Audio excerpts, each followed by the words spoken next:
آج عمران خان صاحب کو جو جیل میں ہڈیالہ جیل میں جو ان کو قید تنہائی میں ڈال دیا گیا ہے، اس کے حوالے سے ایک درخواست جو میں نے داخل کی بطور وکیل، بطور کوآرڈینیٹر، جو عمران خان صاحب نے مقرر کیا ہے ان تک رسائی کے حوالے سے، اس درخواست کی آج سنوائی تھی۔ یہ درخواست ایک اپیل تھی اس آرڈر کے خلاف جو اسلام آباد ہائی کورٹ نے اکتوبر 2025 میں جاری کیا، جس آرڈر میں انہوں نے اپنے ہی فیصلے کے خلاف جو توہین عدالت کی درخواستیں ہم نے دائر کی تھیں، 24/3/2025 کا جو اسلام آباد ہائی کورٹ کا آرڈر تھا کہ ہفتہ وار ملاقات ہوگی، 2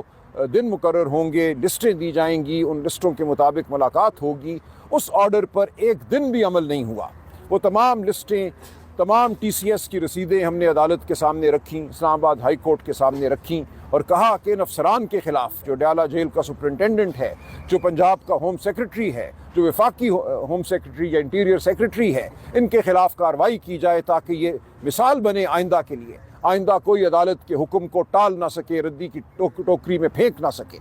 لیکن ہماری ان توہین عدالت کی درخواستوں کو ایک جملے سے رد کر دیا گیا،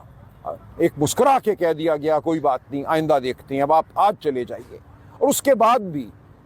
اکتوبر 2025 سے آج اب ہم 18 جون 2026 کے دن یہاں کھڑے ہیں، ایک دن بھی، کوئی ہفتہ ایسا نہیں ہے جب خان صاحب سے ان کی بہنوں کی، وکلاء کی، دوستوں کی ملاقات کرائی گئی ہو اس لسٹ کے مطابق جو 24/3/2025 کے آرڈر کے تحت جاری ہونا تھی۔